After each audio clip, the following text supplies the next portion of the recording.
기독교에서 가장 중요한 것이 두 가지가 있어요. 하나는 자기 부정이란 거고 하나는 부활신앙입니다. 이 두 가지를 하나라도 놓치면 안 돼요. 가장 중요해요. 자기 부정과 부활신앙. 오늘은 이 두 가지 중에 자기 부정에 대한 것을 말씀을 전하도록 할게요. 오늘 본문에 보면 예수님께서 24절에 이렇게 말씀하세요. 예수께서 제자들에게 이르시되 누구든지 나를 따라오려거든 자기를 부인하고 라그래요. 자기 부인, 자기 부정, 또 자기 십자가를 지고 나를 따를 것이니라. 그래서 기독교에서 자기 부정이 왜 중요한지, 그리고 기독교에서 말하는 자기 부정이 무엇인지, 오늘 좀 어려워요. 말씀이 어렵지만 너무나 중요합니다. 기독교에서 정말 설교 중에 가장 중요한 설교를 뽑자 그러면 정말 손에 꼽힐 정도로 중요한 자기 부정에 관한 거니까 꼭 들어보셔야 될 것 같아요. 종교를 크게 고등 종교와 하등 종교로 이렇게 나눌 때 기준이 뭐가 되냐면요. 고등 종교에는요, 경전이 있어요. 그들만의 책이 있어요. 그래서 경전이 있는 종교를 고등 종교라고 해요. 왜냐하면 고등 종교는 자기 부정이 강하거든요. 경전이 있다는 것은 경전에 맞춰서 자기 자신을 수양하기 때문에 경전이 있는 종교들을 고등 종교라고 치고, 하등 종교는 경전이 없어요. 그냥 어떤 신에게 자기의 필요를 구하고 기복주의죠. 샤머니즘, 토속신앙 같은 것들을 이제 하등 종교라고 합니다. 그래서 우리 기독교는 고등 종교에 속해요. 그런데 기독교와 다른 고등 종교, 예를 들어서 불교, 다른 점이 있어요. 같은 고등 종교인데도 불교에서 말하는 자기 부정과 기독교에서 말하는 자기 부정은 다릅니다. 예를 들어서 불교에서 말하는 자기 부정은요, 중심이 항상 자기예요. 자기. 그래서 자기 부정이잖아요. 내가 중심이에요. 내가 세상의 중심이 됐어요. 나라는 존재가 없으면 세상도 없어요. 내가 어떤 가르침, 깨우침을 얻어가는 것이에요. 해탈이라고 해요. 불교에서 러바나, 열반에 오른다고 그러죠. 그래서 인도의 왕자였던 고타마 시타르타가 보리수 밑에서 깨달음을 얻어가는 거예요. 그게 이제 불교의 시초가 됐습니다. 그래서 인간이 자기 노력과 의지와 힘을 통해서 자기를 부정해서 구원에 이르는 것이 여타 다른 종교가 말하는 자기 부정의 핵심이면, 기독교는 전 반대예요. 반대. 인간 스스로 뭔가를 깨닫고 인간 스스로가 구원에 이를 수가 없는 존재이기 때문에 하나님이 하늘에서 내려오는 겁니다.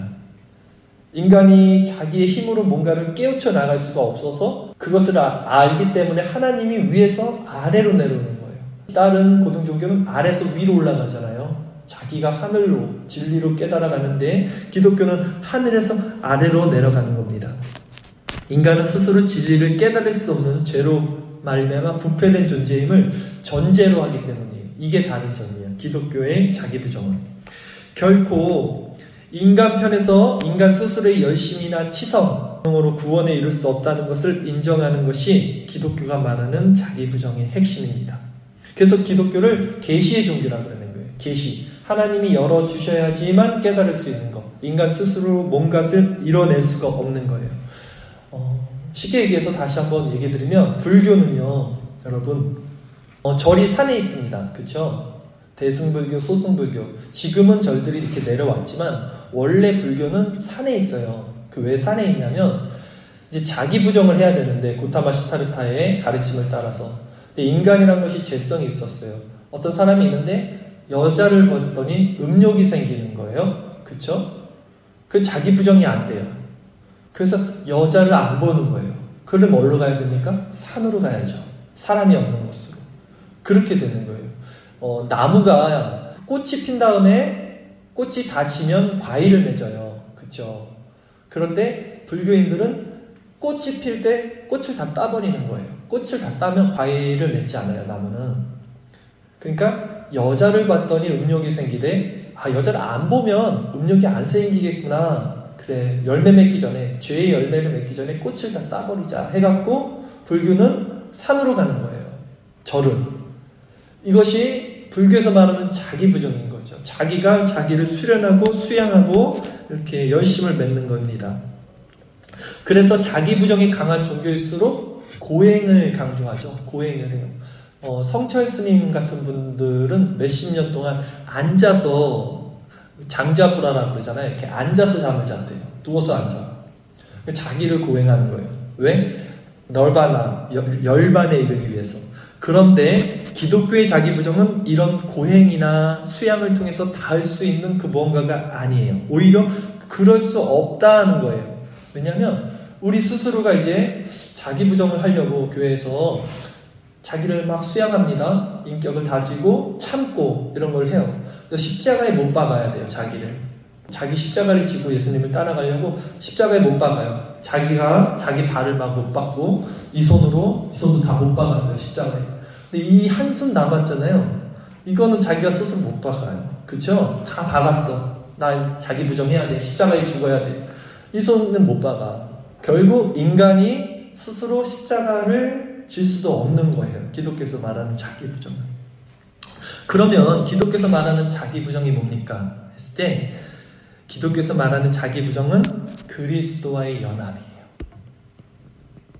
유니온 크라이스트. 그리스도와의 연합. 쉽게 말해서 포도나무와 가지의 비유를 생각하면 돼요. 우리는 가지고 예수님은 포도나무예요. 그래서 우리 가지는 스스로 생명이 아닌 거죠.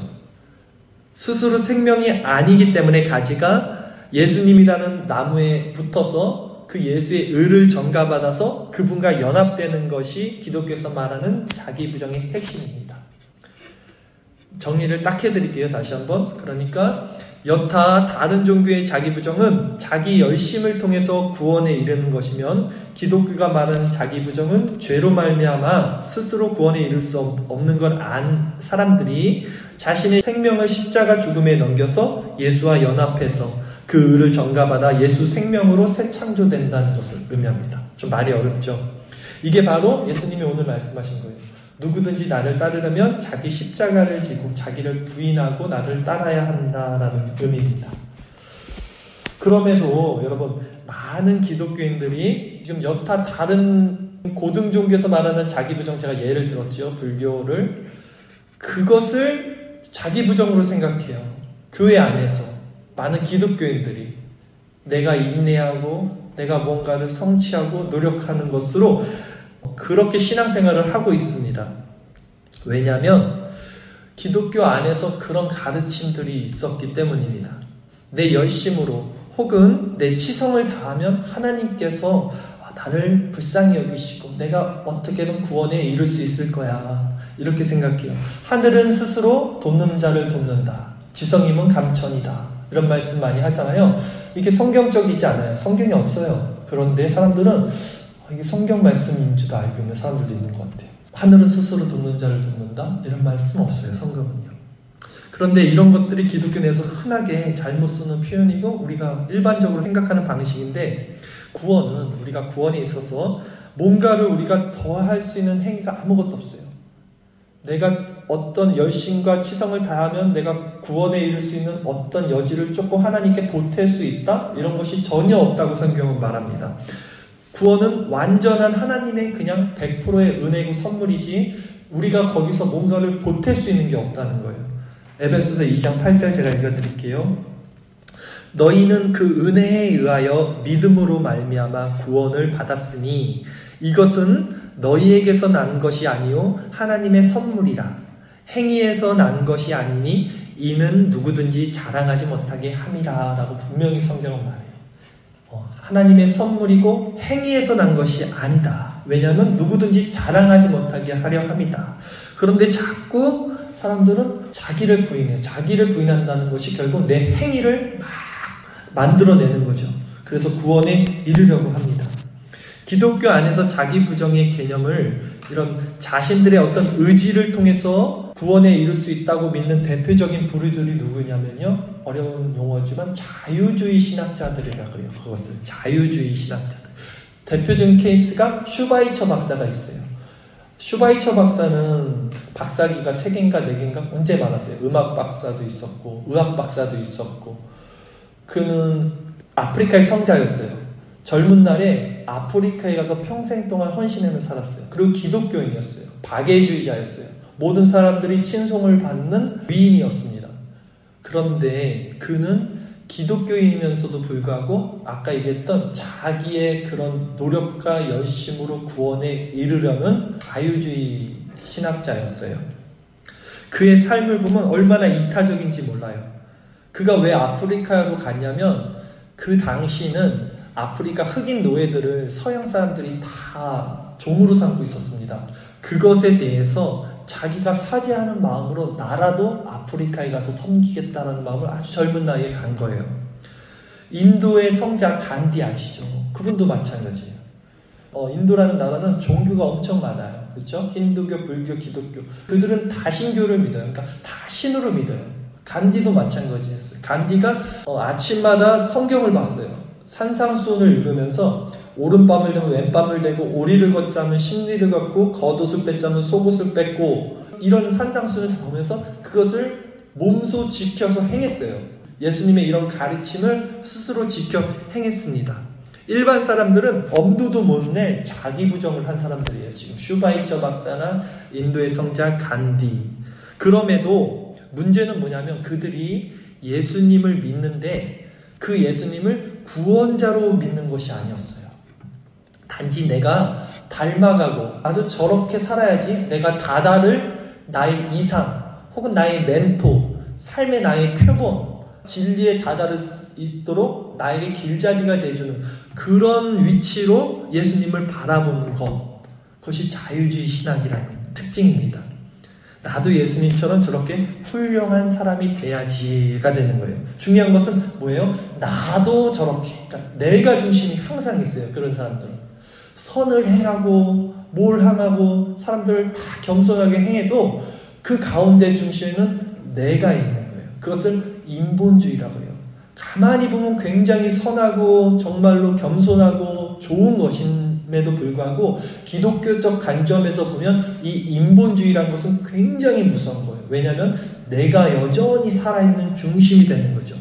기독교에서 말하는 자기 부정은 내가 가지, 생명이 아니라는 것을 전제해야 되는데 이들은 스스로가 자기의 생명이라는 생각을 갖고 있는 거예요. 그래서 이런 것들을 일반인들은 이게 왜 나빠요? 슈바이처가 뭐가 나쁜 거예요? 간디가 왜 나빠요? 이렇게 생각하는데 우리 기독교인들은 기독교적 관점에서 보면 물론 인간적 관점에서는 그들은 위인으로 우리가 받아야 하지만 우리가 구원에 관한 기독교적 관점에서 그들이 갖고 있는 구원론은 굉장히 위험하다는 것을 알고 있어야 돼요. 로마서 3장 10절에 그것을 얘기합니다. 뭐라 그러냐면 기록된 바 의인은 없나니 하나도 없으며 깨닫는 자도 없고 하나님을 찾는 자도 없고 다 치우쳐 함께 무익하게 되고 선을 행하는 자는 없나니 하나도 없도다. 이것이 죄로 말미암은 우리 인간의 실존 실체예요. 아무도 하나님을 깨닫는 자도 찾는 자도 무익하게 된 거예요. 그런데 우리 스스로 뭔가를 깨우쳐서 진리에 다다를 수 있다고 생각하는 것은 오만입니다. 하나님이 열어주셔야 돼요. 하나님 우리에게 오셔야 돼요. 재차 여러분에게 강조하지만 인간은 스스로 자신을 고양시키고 수양해서 진리에 다다를 수 있는 존재가 아니에요. 불교에서 말했듯이. 그러므로 기독교에서 자기 부정은 나는 선할 수 없어서, 나는 의로울 수가 없어서 그런 존재임을 아는 거예요. 나는 죄인이라는 것을 인정하는 거죠. 그래서 이제는 하나님 앞에 내가 그냥 넙죽 엎드려져서 자복하고 회개하고 그분께 이렇게 항복할 때 내 스스로는 선한 것이 없네요. 내 안에서 선한 것이 나오지가 않네요 라고 항복할 때 가지가 나무에 접붙임을 받듯이 그분과 그렇게 연합된 상태에서 이루어지는 그분이 주시는 은혜의 선물, 새 생명을 얻는 것이에요. 그래서 죄가 더한 곳에 은혜가 더한다라는 말을 우리는 하고 있어요. 죄가 많아. 우리가 아무리 우리 자신을 보는데도 내가 정말 하나님의 자녀인가 싶을 정도로 우리가 죄를 짓고 사는 거죠. 그럼에도 불구하고 죄가 더한 곳에 은혜가 더한다는 의미가 어떤 건지 아는 거예요. 이것은 머리로 이해할 수 있는 게 아니고 여러분 마음의 감각을 통해서 깨닫게 되는 건데 이 마음의 감각, heart of sense, 마음의 감각은 자연인들에게는 없어요. 하나님의 백성들에게만 열려주고 하나님이 주시는 감각입니다. 이 마음의 감각을 통해서 이런 자기 부정이 어떤 의미인지 알게 되는 겁니다. 그렇다면 우리가 조금만 더 들어가서 생각을 해볼게요, 여러분. 우리가 스스로 자기 부정할 수 없는 존재예요. 그러면 우리 인생을 통해서 하나님께서는 무엇을 해야 되냐면 하나님이 직접 와서 우리를 부정을 시켜줘야 돼요. 내가 스스로 십자가에 못 박을 수가 없잖아요. 하나님이 우리 인생에 개입이 돼요. 오셔서 부정을 시켜주는 작업을 하나님이 해줘야 돼요. 우리 시퍼렇게 살아있는 자기의가 이렇게 죽어야지만 예수의 참 생명을 얻을 수 있기 때문에 하나님이 우리 삶에 개입을 했어요. 그래서 택함받은 하나님의 백성들은 결국 자기 의를 박탈당하는 그 지경, 그 결론까지 하나님이 끌고 가요. 그의 인생을 통해서. 그러니까 그 과정이 얼마나 아프고 고통스럽겠어요. 자기 의라는 것은 자기 생명인데 인간이 자기 생명보다 귀한 게 없는데 그 생명이 끊겨지는 아픔을 하나님이 주시는 거예요. 삶 속에서 얼마나 고통스럽겠습니까? 그래서 하나님의 백성들은 필연적으로 이 광야 같은 세상 속에서 고난을 받게 돼요.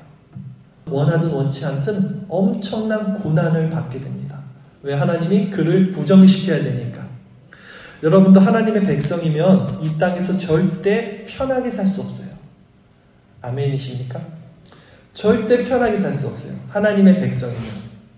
잘못된 가르침으로 예수 믿으면 건강, 복 이건 아니고 정말로 하나님을 믿으면 알게 되면 하나님은 그를 부정시켜야 되기 때문에 그의 마음대로 세상 속에서 그의 생명을 살려주면 안 되기 때문에 그에게 부정을 시킵니다.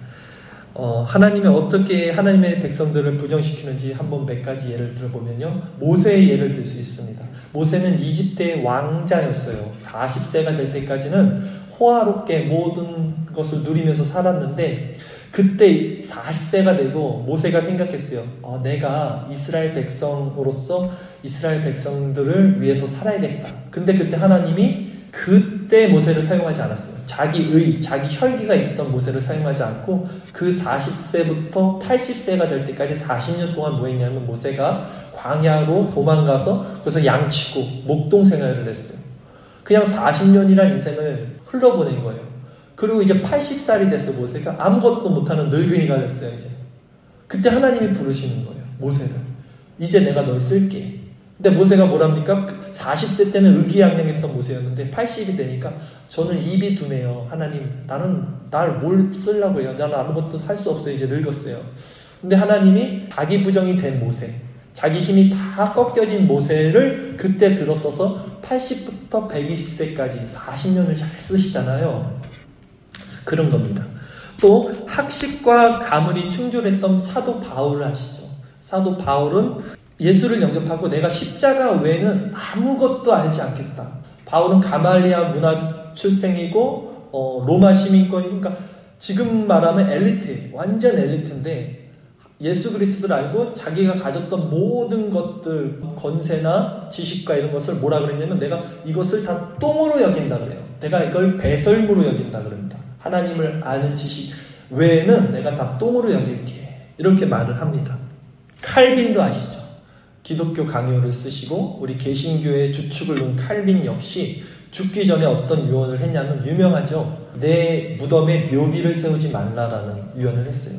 묘비를 세우지 말라. 왜냐하면 이유가 이거예요. 내가 하나님 앞에서 부끄러워서 아무것도 한 것이 없는 것이 너무나 부끄러우니까 내 무덤에는 묘비조차 세우지 말라라 그랬어요. 칼빈이 누구예요? 지금까지도 거론되는 기독교 개신교의 주축을 놓은 그 유명한 신학자, 대신학자인데 그분이 나는 하나님 앞에 한 것이 없다 그랬어요. 그것을 우리는 어떻게 이해하냐면 야 저것 봐라. 참 벼는 익을수록 고개를 숙이네. 정말 겸손하시다 라고 생각하는데 그것이 아니에요. 기독교의 자기부정적 관점에서 보면 하나님을 알면 알게 될수록 인간은 자신의 죄성을 더 드러나기 때문에 내가 하나님 앞에 더 죄인임이 드러날 뿐입니다. 그래서 칼빈 역시 정말로 내가 겸손해서 그런 말 한 것이 아니라 자기의 실존을 더 아니까 내가 하나님 앞에 죄인일 뿐입니다 라고 고백을 한 거예요. 사도 바울이 내가 모든 것을 똥으로 여깁니다. 이것도 마찬가지입니다. 그래서 더욱 그들은 십자가만을 붙잡고 자기의 생명을 십자가로 넘기는 그런 것을 우리의 인생을 통해서 하나님께서 그렇게 개입을 해주시는 겁니다. 모든 것이 다 주님의 은혜고 주님이 하신 것입니다. 주님의 생명이 아니면 내가 가진 모든 것은 다 무가치한 거죠.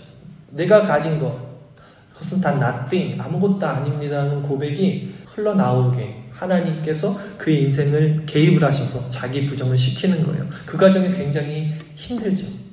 우리가 살아있는 동안은. 그래서 결국은 내가 죽고 예수로 사는 삶까지 가야지 그리스도에 연합된 생명체로 살아갈 수 있는 것입니다. 다시 한번 말씀드리지만 이것은 머리로 이해할 수 없어요. 절대 머리로 이해할 수가 없고 삶에서 실제로 당해봐야 돼요. 여러분이. 하나님이 여러분 삶을 통해서 여러분 고통 가운데 고난 가운데 어떻게 이끌어 가셔서 결국은 너덜너덜 깨져요. 자기가. 아무것도 할 수 없는 정말 의지 박야가 내 의지로는 아무것도 할 수 없구나. 자기의 실존을 계속 경험시킵니다. 거기서 머무는 것이 아니라 새 생명인 십자가와 예수 생명을 알게 하셔서 그분과 연합되는 관계까지 하나님이 이끌어 주시는 거예요. 그 고통과 고난을 하나님이 주시지 않으면 자기 의라는 것이 있는 죄된 인간은 결코 하나님의 십자가를 붙잡지 않기 때문에 어쩔 수 없이 하나님께서 인생 가운데 고통과 고난을 줄 수밖에 없는 것입니다.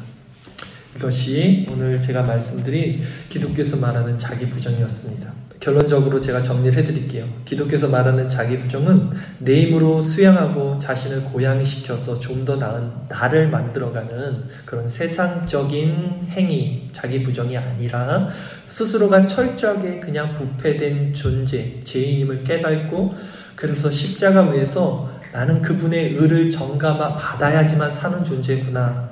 그것을 깨닫는 나뭇가지로서 그 나무 대신 예수 그리스도의 생명에 연합돼서 사는 것을 자기 부정이라고 합니다. 그렇게 하나님 앞에 넙죽 엎드러져서 하나님 절대 의존적 존재로서 그분의 통치를 받는 것, 그것이 자기 부정이에요.